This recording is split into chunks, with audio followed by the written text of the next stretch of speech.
So let me introduce my dear friend, Katharine Brunsch, and she's a TTouch practitioner, once I can pronounce my yes, because there are different levels, but her heart, her soul, everything is in there, and I trust her in every way.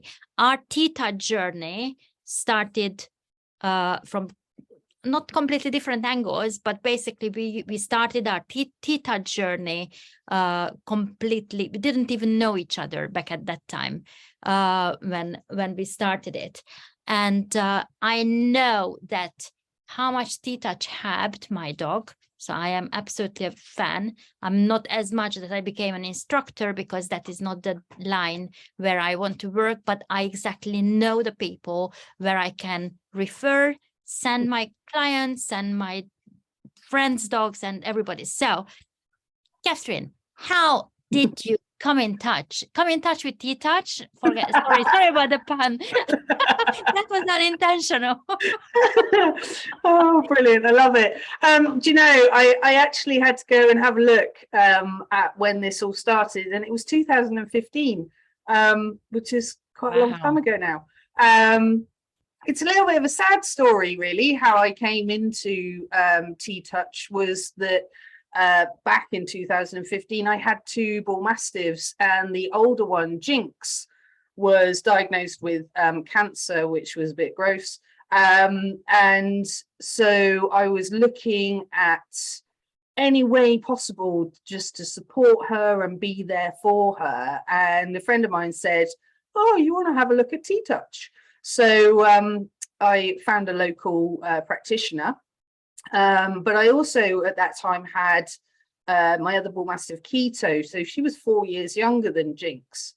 And so the practitioner came round, and we're, you know, practicing the TTouch on the dogs. And I looked at Keto and I was like, "Oh, you're the one that needs this." Jinx was like, you know, fuss me, cuddle me, do what you like. I'm not bothered, you know. But Keto, you could see she was getting really distressed because her best mate in the whole wide world was ill. And, you know, dogs pick up on all that kind of stuff, don't they? So, and as it was, as a result of Jinx becoming ill and then about 8 months later passing, Keto, from a well-rounded, well-behaved dog, suddenly turned into a reactive nightmare. Barking, lunging on the lead, pulling. You know, bull mastiff, she was about 47 kilograms. I was like, oh my goodness. And she was scared of everything that she'd never batted an eyelid about before. Suddenly, noises, hot air balloons, bangs, you name it. She was worried about it all. And so the TTouch, although it was originally for Jinx, actually Keto became my TTouch companion. And we went on this journey together because I was totally hooked after the first session. And we went on our journey together, and Keto came with me to all but my last training. So, you know, it takes a few years to become a practitioner. And so Keto was there the entire time. And my goodness, I don't know what I'd have done if I'd never have learned about TTouch. I really don't. It's just integral to everything that I do now. So that's kind of how my journey started. And bless them, they're both over Rainbow Bridge now, having a whale of a time, I'm sure. But since then, you know, subsequent dogs that I've owned, and obviously clients' dogs, you know, the journey just continues, and learning all the time. And I mean, our dogs are always such great teachers, aren't they? So absolutely, I've got one. Absolutely.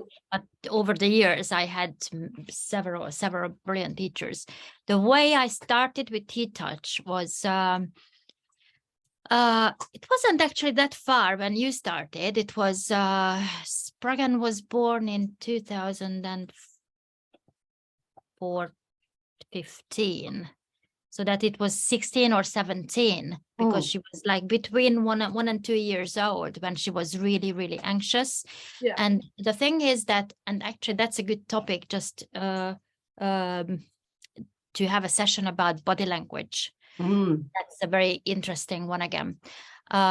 that because her body language didn't show anxiety unless you had an expert eye on it. Yeah. Because basically she was just jumping up, she was messing around, she was fooling around, she just wanted to be over friendly with everybody, but underlying it was just anxiousness and anxiety. And now today she's 5, she can communicate to other dogs that, no, I don't want you in my face. And when it comes to words, then it comes to barking and lunging, but it communicates nicely that, no, you are too close, just back off. But otherwise she's not barking anymore at other dogs. 2 meter, 1 meter is fine. But that's when I started with TTouch, that there was a 2-day, not instructor course, but 2-day workshop. Yeah. And it was just fascinating. And not the touches itself, because I couldn't really practice. We had plenty of chats about this, that why I can't practice it on Spraggan. And but the way how you showed it to me, that actually was working, obviously. So through one workshop you can't learn everything. So it is not like that. So that's why that I exactly know what we can use it for, and I know some of the touches, but I can't go into that detail. But from that course I learned the equipment, and that's where I became a fan of free work as an assessment tool for dogs. So back to you. What is TTouch? What is TTouch? I mean, it's not just kind of one thing. There's a mixture of elements that's involved with it. And the body work is one side of it. The actual touches of the dog is one part of TTouch. But also alongside of that is the equipment that we use, whether that be the body wraps that we have, a harness with 2 points of contact, and the freedom handle is also really good on the lead. So, and that sort of aids communication with your dog, rather than just having them on a single point of contact on the back of the harness, or just, you know, a lead on a collar. So there's various kind of equipment and other leading techniques that we use within that as well. And then there's the playground for higher learning as well, which is kind of like free work in that you have surfaces and different objects and things to walk around, perhaps some bollards to kind of like slalom through, bits and pieces like that. But differently to free work obviously you let your dog off lead without any equipment to go and investigate and find the treats, whereas the playground for higher learning, the groundwork aspect is more on lead, or using long lines, or using string through the back of their harness, all sorts of other kind of techniques, so that there's more of a connection with the owner whilst leading them over these objects, over the surfaces, and bits and pieces like that. But I mean, essentially, TTouch is such a gentle and respectful method of training not just the body, but also the mind and spirit of the dog as well. And it really gives the dog choices. I mean, in the groundwork exercises, there's nothing that your dog can do that's wrong. There's no wrong way of doing anything. It's all just about experiencing and developing the bond with your dog. But it also, with the TTouch, it just increases the body language awareness between guardian and dog. Like you said, you can really start to understand even the subtlest of movements, you know, just the hairs on the nose, flick of the eye, something like that. Spraggan's chew. And it really helps the dog become more aware of themselves, of their body in space and time, along with their balance and how they interact with the world. And all of those things helps to increase their feeling of comfort and security, which obviously, when a dog feels safe, they're less likely to be reactive. So can I just interrupt here? Go ahead. With the equipment, because exactly that's what happened. That basically during that assessment, we had the dog in their harness, and then we had without the harness, with just a naked dog.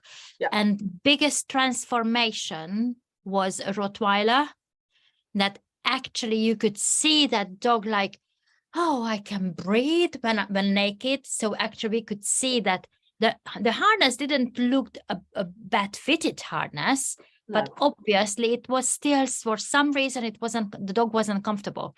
Spraggan was different because her harness was absolutely fine. She didn't really change in her gait or in her behavior, in her sniffing rate or anything when we had the harness on. I used an extra dog harness for her at that time when she had the harness on, when she was naked. But I still tried the TTouch harness back at that time with the connector. Yeah. The connector was the live and the freedom handle. Yeah. And these two loose points, basically just giving her the freedom that I am not giving the pressure on my energy. It is not going down on the lead. So I was communicating a lot to the dog without my knowledge, unconsciously, that actually disturbed her, and she just couldn't be. Yeah. And I went out with her and she stopped pulling. So she knew how to walk, loose leash walk, even by that time. She was like 1.5 years old or something. But she just couldn't because all the mixed messages that were going down on the lead, and just taking that out of the whole situation with the extra connector plus the freedom handle. That's two things that just, the harness is basically just like completely free on them, and they can just find their own balance. The dog just completely changed. It was just like that. It was unbelievable. So equipment does count. Big deal. Yeah. With sorry. Yeah. No, just we've got a question from Henrik in the chat. Yeah. Is there any situation in that TTouch is not good for your dog? Well, I like the answer we always use in TTouch. It depends. That's the typical. It depends. Well, let's think about it. Depends. Yeah. I mean, obviously, you're not going to try and do body work on a dog that is scared of you straight away. You're not going to go straight in and go, right, I'm going to do these TTouches on you. The body work, well, every element of TTouch is something that you do with the dog rather than to the dog. So it's not like massage where you're going to massage the dog. TTouch is very much, inviting the dog. Would you like to, would you like some of this? And if they walk away, that's absolutely fine. And it's very much a kind of two-way conversation, or while you're doing all the body work, or I'm not quite sure about touching there. Okay, so we'll go back to somewhere that they are happy being touched. There's all of that kind of thing. If Henrik's talking medical conditions, I mean, you don't want to do TTouches on a wound, like on the actual, if they've bruised or cut themselves. You don't want to do TTouch on the actual wound itself. You can do some around. That's not going to do any harm. But it's just being kind of mindful, really, about those kind of things. But it's all about working with the nervous system and getting all those messages from around the body back up to the brain, so that they have kind of full awareness of themselves. And even to the point where you can actually do TTouches above the dog's body, because they will still feel the slide or the circle. It was so funny. One of the training sessions I remember with Keto, I was stood there chatting to Marie Miller, one of the trainers, and we were talking about work around Keto's sort of hips and bottom. You know, she had quite a tight tail. And so Marie's there explaining, you know, Keto stood on the ground and Marie stood up next to her, and she's explaining in the air, circle and a quarter touches around the base of her tail, at which point Keto sat down. Wow. And there must have been, like, I can't even do it because the Zoom screen's not big enough. There was a good distance away. Yeah. But Keto still felt that over her bottom. Do you know, and dogs will do that. They'll move away if they're like, oh no, I'd rather not, thanks very much. Maybe another day. So do you think that answers his question? Well, we'll see. Because the chat is a bit late always. So if there's something more specific, then let me know. yeah, that actually absolutely makes sense, because I remember when I used to have, back the nice times when I used to have facials. The face and it's just so relaxing, and I could never exactly feel when she took her finger off my face, off my temple. I think the temple, around the temple, was the last touch point. I still felt the finger, the touch there. I bet probably seconds, minutes, I don't know, because it is just slipping in and out of time. And when you are feeling that way, the time doesn't matter at that point. Yeah. But absolutely, you can still feel the touch, even the touch is not there. So yeah. No, Henrik is happy. Henrik is happy. He says, thank you for answering my question. You're welcome. Wendela says, depends on the dog as well. Wendela is in the house. Hey, Wendela, another colleague and TTouch practitioner. Brilliant. Love it. Vicky is saying that I use TTouch a minute or two before we implant microchips in the vet practice. I use it. Yeah, Vicky is amazing. I use it loads in practice for all situations. Also, it gives the dog choice to move away. Love it. Absolutely. Exactly. Love. Awesome. That's why we are putting all this information out there for free for everybody to access it, and just send a message and invite people in this group, because there will be more of this, because we just would like to let more people know that without control, we can have basically, we want to give the dog the control over the environment. There is no other species, probably horses, no other species that is controlled in any way in their life. We choose when they can eat, when they can pee, when they can go to number 2, when they can have a walk, when they can have a chew, like now. And we are controlling everything. And then in the training situation, we want to do the sexy stuff. Yes, the sexy stuff will come, because that will come. But if we are not laying the foundations right, then we won't have the relationship, and it will just stop at a certain level.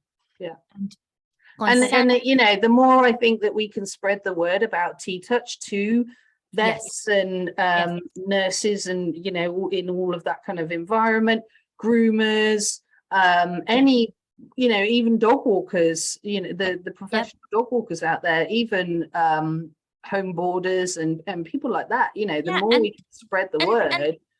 And pet owners, just pet guardians, everybody who has got pet guardians. Yeah, because everybody just wants the best for their dogs. Doesn't matter which environment they are coming from. That's why we are having the dog. We don't know what we don't know. So that's why exactly spreading the word is just the only way, and looking at holistically at the dog, that it's not just teaching the sit, not just teaching that is. I was talking with another group of trainers the other day, and someone else was talking about holistic, and I was like, yeah, holistic, but what about having it as holistic, as in with a W? Do you know, looking at the whole dog in a holistic way. That's why I love talking to you, because exactly that's what I wanted to say. Holistic is spelled WHOLISTIC. That's how it is put in Holistic. Holistic, because absolutely. So it is bind. I'm doing what I did yesterday, just putting two words together: mind, body, gut. It's just everything. We can't remove one from the equation, and Vicky can chat into it from the vet practice experience, that behavior problems, they origin sometimes just with gut issues, and once we sort those out, so or just pain, isn't it? Pain. Absolutely. I'm just checking. While you check, let me talk about going back to equipment. Jilly joined later, and she missed the beginning. What is TTouch, please? If you could just sum it up again. Just what is TTouch?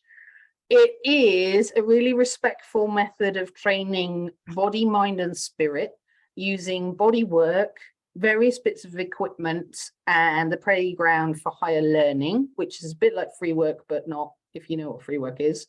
And it's just a way to communicate with the dog, and also to activate their whole body awareness, just through the nerves, and very, very gentle touches on their skin. Are you going to elaborate on these 3 topics a bit? I am. Yeah, okay, talk. Can I talk about wraps before I forget? Yeah. Okay, so basically just slightly touch the equipment, didn't go into what equipment, and of course we can't go into very, very much details, but just giving an understanding, and then if somebody wants to learn more, then obviously we'll give the channels where they can do that. So Jilly, you haven't missed anything, because we are just going to dive a bit, saying it very Katharine is going to dive deeper, and with the body wraps that we use, so we use these kind of like elasticy bandages, and that really helps to give a full body awareness. I mean, they can be used for different circumstances. They can be used in a similar way to a thunder shirt, so during fireworks or thunderstorms, to give that kind of hug, like your favorite jumper type thing, so they have a sense of security. But also when we use wraps and then get the dog to move, it can really help bring a sense of, oh, I've got 4 legs and not just 2, and really help with their balance. And very much with Remy, my current now Bull Mastiff, as an adolescent, she was very much forward going. She didn't stand in balance very easily. There was always this shift to the front, which then made her pull on the lead, because she was just out of balance. She was, growing and legs everywhere, and just, but that kind of puppy clumsiness that they get. And so one day I put some wraps on her body and looped one around her back legs, just ever so lightly. It's not restricting in any way. It just makes contact with the body, with the back of the legs. And suddenly she's like, oh, I've got 4 legs, not just 2, and you could just kind of see her shift. And so we put the wraps on, and we did some groundwork with her, and walking her around and just getting her moving so that she can feel her own body. And then when I took the wraps off, I put a harness back on, 2 points of contact. We go for a walk, and all of a sudden, ta-da, no pulling on the lead, just because she shifted so that her center of gravity was even across all 4 paws. It was just amazing. And this is the thing that I love about TTouch, is you're just like, oh, well, let's try this and see what happens. And then you're like, oh my God, it worked. Because, and then it works better than you can even ever expect it to work. That's the thing. You kind of know what's going to happen, or you hope what is going to happen. And then it happens times 100, and it's just like, oh my God, my heart melts. It's just amazing. So that's wraps. We talked about harnesses, 2 points of contact.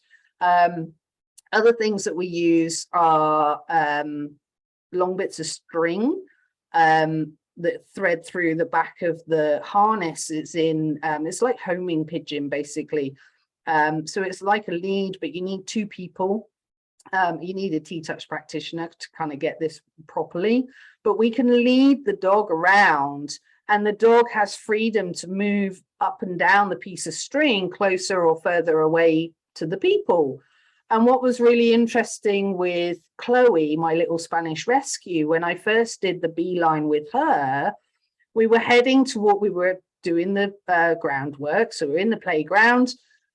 We were heading towards a piece of equipment, and Chloe was happily in the middle of the string between us. And these bits of string, you know, they're like a couple of meters long. And then they come to this piece of equipment, and Chloe's like, oh, that's scary. Comes closer to me, walks past the piece of equipment, then goes back into the middle again. Do you know? So she didn't want to walk over it, or I think it was some poles or something. She didn't feel comfortable enough. Have you muted yourself? That's and I can't chat in your interesting talk. So that's what I wanted to ask you, that if you can just say what equipment. But you just said that it was some poles or something, because it's just not necessarily obvious. Yeah, sorry. Yeah, so you know, and that's the kind of, I'm going closer to my person, and I'm going to avoid that, and then I'm happy to go out again. And it's really good if you've got a dog with separation anxiety, from not necessarily if you can't leave them at home on their own, but if they struggle to be away from you.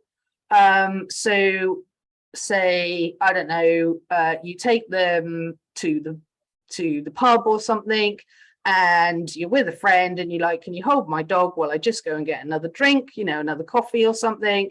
And your dog doesn't like that separation, doesn't like being away from you. So using the beeline, they can gradually figure out that, okay, it's all right to be further away from my person, and I get the choice to come back too. So that's kind of equipment in as big a nutshell as I can do it. So we've got the equipment, we've done the playground of higher learning. Hopefully that's kind of explained a few bits and pieces as well. The actual bodywork itself, it comes under categories of circles. So it's a circle and a quarter. So we think about the face of a clock. We start at 6 o'clock and we go all the way round, normally in a clockwise direction, all the way round back to 6, and then that extra quarter up to 9. And so that's the circle and the quarter. But actually, when you're doing the TTouch itself, you're not doing this big movement. You're literally just moving the skin on the back of your hand. So actually the circles are really small, and it is not so much a rubbing motion over the skin. It is literally on one point, and you're just moving the skin each time. So those are your circle and a quarters, and there's loads, and they're all, what's lovely is they're all named after animals. So that's, I love that. We've then got slides. So slides, I mean, the simplest one is the llama is using the back of your hand. I have my little friend here, which I'm going to struggle to do. So the back of your hand is slightly awkward for me in this position, to just stroke. You know, and the reason why the back of your hand is such a great way to introduce yourself to a dog or to begin any TTouch session is because it's non-threatening. With the palm of your hand, you can grab, and that's what dogs don't like sometimes. And also your palm of your hand is going to be a lot hotter sometimes than the back of your hand. So the back of your hand really not threatening at all, and just stroking with the back of your hand is a really simple one to start off with. But there are lots and lots of slides, and I think my favorite for most of my dogs, but for Keto specifically, we were on a walk, and there was a hot air balloon go, you know, she's reactive, there's a hot air balloon going over, and it pumps the bellows or whatever it is, and it makes this noise. And she's like, what, at the end of the lead, and I'm like, oh my God, we can't walk home like that. So kind of pull myself in closer to her, and I do the zebra. So it's literally kind of doing zigzags up and down the body, and so it's connecting full body, bringing her back into awareness. And so I did the zebra touch a couple of times, and it takes her out of this flight mode of, I just want to get home, I'm really scared. I nearly swore then. And brings her out of that flight mode back into the thinking part of her brain. And she looks around and she's like, okay, the hot air balloon's gone now. All right then. And we loose lead all the way home. Do you know, that's how simple it is. But I think the recovery time just changes. Just brings her back into her awareness, out of this kind of like red mist of, oh my God, you know, where they can't think of anything else, and back into thinking mode. But I forgot what I was going to say now. Anyway, that's keto, bless her heart. It was really good for that. So that's circle, slides, and lifts. Lifts are the other one. And we normally always work up from gravity. So we start at the bottom of gravity and lift up. And you can hopefully see if I come a bit closer, my skin lifts, and then I return it to where it was. And that's a very, very simple lift. And obviously there's different parts of your hands that you use for all of these touches, depending on where you're touching your dog. The size of your dog, for instance, is the first one. So you might do, if you've got quite a big dog, then you can use your whole hand as a lift, a python lift on the chest. But if you've got a smaller dog, then you might just use the tips of your fingers, because it's less invasive. But sometimes it's quite nice when you do use your whole hand, it's got that warmth to it as well. So it's really relaxing and really calming. And it really helps to settle your dogs. I really like the python lift. A few weeks ago, it's probably months now because time flies, but we had a massive thunderstorm, and poor Chloe was just this quivering wreck because it was literally over my house. And I'm just comforting her and doing these python lifts on her chest to relax her. And she goes from this kind of like quivering, panting mess into like, oh, okay, I'm with my mom, it's not so bad. Do you know? And just giving her that such but Chloe's just, she's such a sweetheart. And her journey. Yeah. She was rescued in Spain. She had part of a beer bottle stuck in her head. She had air pellets scattered over her body. Absolutely petrified of people. Absolutely I've never seen a dog like it. It was so sad. Tail right up between her legs, with big eyes. Oh, please don't hurt me. The tension in her face from having that constant pose of, I'm in such fear. And literally it was one touch, just the back of my fingers on her shoulder, just a little circle and a quarter, and left it. You have done an amazing job with Chloe. There's all, we always say there's power in the pause. Do you know, to one circle, you don't have to overdo it at all, and just wait, you know. And I mean, I've had her about 5 years now.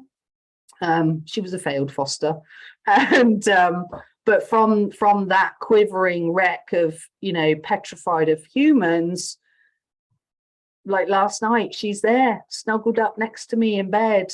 Just, oh, it's such a joy that she's so comfortable now with me. She's not with everybody, and you know, her confidence is always building every day.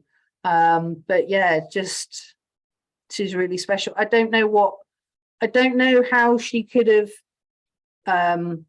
come from that place where she was without TTouch. Do you know, I don't know how she could have had a happy life had she not had that TTouch experience in the first place, to learn that human touch is actually really beneficial. So a question from Claire. Do you have to train the dog to each touch first before using touches in different places? No. What I always find, and I rock up and see clients and I've got all these stuffed dogs, you know, depending whether they've got sticky up ears, or went out of focus, sticky up ears or floppy ears. And I really like to get the people to practice the touches on the dog. First of all, it's really important that you feel relaxed and comfortable doing these touches, because when you try and practice on your dog, first of all, your dog's going to go, what are you doing? That feels weird, do you know? Because you're being mindful in your touch. You're not just stroking them and petting them and loving them like you normally would. You know, it's very specific. And so, what was the question again? Do you have to train the? Oh yeah, that was it. You have to train the dog. No, it literally is, you know, the position that they might be lying next to you on the sofa, as to what touches you might do with them. If you're standing on a walk, yes, there are some specific touches that you would do when they're standing and to help them relax if they're on a walk. So practicing yourself, first of all, even if you've got a cushion or something, so that you feel more comfortable, and then gradually introduce it to your dog. And it's definitely kind of moments rather than minutes. You don't need to do a lot. But then the more that you practice at home, where your dog feels safe and comfortable and is already relaxed, that experience of loveliness and the connection with you and your dog then gets taken when you go outside, when you need to use it to calm them, relax them, stop them pulling on the lead because they saw a hot air balloon, that kind of stuff. Does that make sense? A lot of clients, they're like, well, I tried the TTouch, but it didn't work. And I'm like, and how much have you practiced at home? And they're like, yes, okay, I'm going to practice more at home. So it is something that you need to do quite a lot, but it is moments. Do you know? It really is moments. You don't have to sit there for an hour doing it. You know, you can just do a few while they're sat on the sofa next to you. You can do a few while they're waiting for their dinner or something, or they just stood next to you for a moment. Just, it's wonderful. Any other questions? No, Claire says great, thanks. So that yeah, that was absolutely clear. Thank you. Welcome. You're welcome. Any other questions for me? Just looking at my notes. Yeah, not at the moment. So just fire away your questions while we have got Katharine here live, answer all your questions. But I'm sure that even if, especially that there are people who will join later because they were asking that, oh, I won't be there at that time, or which is fine, because we will keep the recording up in the group. So you can, you will have access to this information. So then just put your questions under this live, and then Katharine can come back and answer them. Yep. So no problem. If you tag me in or something, but I'll keep an eye on the chat for a few days anyway. Yeah, you can keep an eye on it, or I can just give you a shout that, right, this is the question. Yeah, no problem at all. No problem at all. Yeah. But I think, you know, I mean, we're still in November, although fireworks season or firework day allegedly has passed. But I think that's to be able to help clients whose dogs are petrified of noise is, it doesn't feel like work to me. It's an absolute pleasure to be able to help these people. And, you know, especially Chloe is worried about fireworks and stuff. It's having the tools available to be able to support your dog through those moments, because we can't get rid of the fear completely. You know, it might always be there, but at least we can go, okay, they're worried. I'll do a python lift, I'll do some circles, I'll do some zebra, whatever it is that works best for them. you know, you've got a way of helping them and just doing more than it's okay, don't worry about it kind of scenario. I ran a fireworks course last year with some TTouching and some wraps in it as well, along with some other little bits and pieces. And the guys that did that course, they were like, it was the best fireworks we've ever had. My dog was so relaxed. You know, there were moments where they were a bit like, oh, what was that? But I was able to do the TTouch and keep them calm. And then again, obviously this year we've just had fireworks, and I still speak to those guys that did the course. How was your firework? Yeah, absolutely cracking. You know, a few moments of what's that, but otherwise nothing to the scale that it has been in previous years of, you know, panting, quivering, shaking, pacing, all of those sorts of behaviors when, you know, they hear all the fireworks going off outside.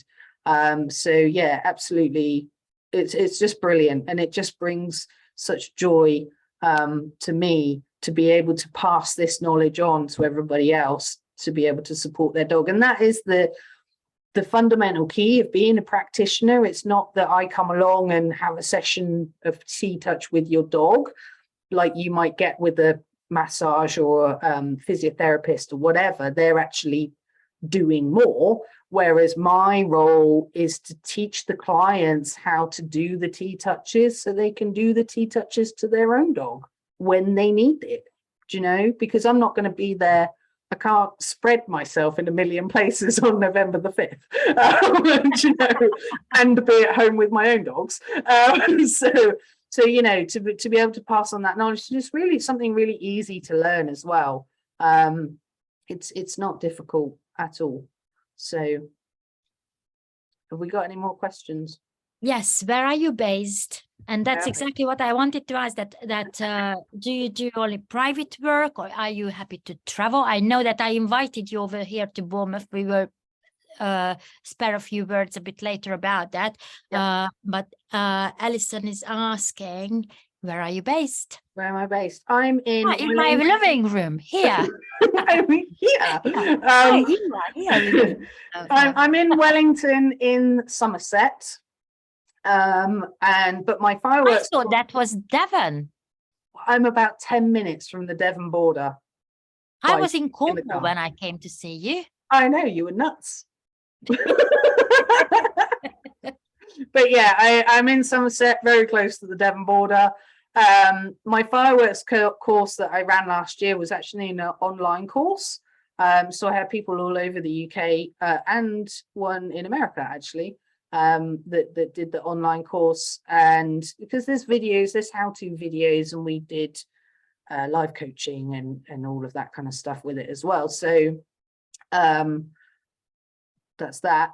So yes, Somerset and Devon, I do travel a bit, probably not much more than an hour or so. You are coming down to Bournemouth. That is more than that. That's arranged. You know, that'd be a special occasion. But yes, in the new year, I am going to be looking at sorting out some in-person workshops. Just need to kind of figure out logistics and bits and pieces, but I've been to workshops and stuff, obviously myself, and part of my TTouch training, and it's great doing the in-person stuff and you get the feedback straight away. But what I've always found is you come away and you're like, I've forgotten, what was that touch again? How did you do that touch again? And so currently I'm in the process of building a mini kind of TTouch course with the how-to videos and the PDFs and the descriptions and everything, so that when I then come to run the workshops, you'll get that online course attached to it, so that if you can't remember everything from the in-person session, you've got all the online videos and stuff to go back to and refer to at any point. So I'm in the process of doing that at the minute. And obviously the online course will be available for anybody anyway. So it's a work in progress. It's been something I've been thinking about for nearly a year. But, yeah. you know. Well, no, you get to spread your knowledge, because it is just absolutely amazing, and you are just a wealth of knowledge, seriously. That's why actually I invited Katharine to add value or bonus, or I don't like these words. These are like marketing words, and that is just not me. Anyway, to my reactive course that I'm going to launch very soon, which will be a 3-month program, and there are some TTouch as well. So Katharine will be there with you guys, whoever, to go into just to get all the information from the right person, because I can probably show some, but that's definitely not the same as learning it from the first person in the know. So I'm very grateful for that. And also we are planning to do a workshop where I'm just giving the location again. I'm talking in big words. Katharine is doing the workshop, coming down here because I invited her. That's my share. That's my part of it, sorting out the logistic part. And actually, I think I found a venue. So we will chat about it later. For groomers, but of course, everybody else is invited. But that's where a request came towards me. And that's when I approached Katharine about it, that is there a workshop that we could have specifically for groomers, how to help their clients' dogs? And is there, by the way, there is a question. So would you teach it differently for professionals, how they can use it in their own practice, than how you teach it to pet parents who are using it at home? No, all the touches would be, it depends. All the touches and stuff would be the same. But I think from a groomer's perspective is that, you're here with the dog to cut their hair, trim their nails, all of that kind of stuff. They've never been to you before, and how can you cope with that dog? How can you do a really nice introduction to a dog that's in a new environment and with all this new equipment and new noises and new experiences? And it's very much, how can I support the professional in that, so that the dog gets the very best experience ever. Several clients have said to me before, how do I choose the right groomer? And I'd be like, well, I'd be asking if they do just an introduction session, where you can just take the dog along and meet the groomer, and they can sniff around and the grooming room and have treats and just have that as just an experience without anything being done to them, haircuts and stuff like that, and it's like, how's the best way to do that? And then how is the best way to introduce yourself to a dog? So I've just said about, the back of your hand and stuff like that, and thinking about, obviously you want to cut the whole dog hair. You don't want to have kind of afros and hairy legs and stuff like that. But how can you work with the dog and start to read their body language about they're not that keen on this or they're not that keen on that? How can you encourage them to be happy being touched on the rear leg? To have their tail groomed or brushed or whatever. So yeah, very much just supporting everybody really. So that would be kind of specific for the groomers, and then for the owners, what does that individual dog need? Are they scared of noises? Are they anxious when they're out on a walk? Are they reactive? I mean, reactivity can be not just fear-based, but also frustration and overexcitement, and so what is your individual dog reactive for? Are they just, overexcited greeters and things like that? How can you work with that dog on a TTouch level to help calm them down, to be more calm at meeting people, those sorts of things. So yeah, there's a whole variety of stuff. I love it. We talk about this all day. Mm-hmm. It is so interesting. Right. Ellie says, great. I'm interested in the touch workshop. Cool. Awesome, Ellie. You can come and stay with us again. We are missing you. And it's such a great fun when you were down here. And then, yeah, Katharine will be here. Awesome. Awesome. Yeah. And what I was trying to do, well, the reason we were a little bit late was I was trying to put a link in the chat, in the top of the Facebook thing, for my free ebook. So you can, I'll put the link in the chat afterwards, so that you can download my What is Sellington TTouch ebook, and that will take you into a little bit more detail, and there's pictures and it's all really pretty. So that's, I'll stick that in the chat as well afterwards, so people can download that. Right. I'm just okay. Ellie's, yes, Ellie, we are seeing you again down in Bournemouth. Brilliant. Love it. Who's Ellie? Ellie's one of my PDT trainer friends from Absolute Dogs. Fabulous. Yeah, product trainer. Fabulous. Absolutely awesome. And she is a bully fan as well. Just, you know, she's in the fan club. Yeah. Soft spot for more breeds. Rottweiler, Staffies, yeah. and absolutely, as in any type of Mastiff. Yeah, we can adopt Mastiffs as well. Well, they are bullies too. So at the moment, I can't see any more questions in the chat. So that is the comments will be there, and we will be checking. Yes. Yeah, so working all day, getting up at stupid o'clock. It was really dark. Where did Spring and go with that shoe, because it is getting now too small. Yeah, I have to take it away from her when it is getting, and now the other one is small. It was that big at the beginning, wasn't it? It was. Yeah. Enormous. Yeah, she's on the last bit. Yeah. Okay. Actually, she was just under my feet. Right. So we will be checking the chat. If you are not in the group, that's absolutely fine. I can always give you a shout that, can you please answer this question, and I will. So please just write your questions. There will be answers to it.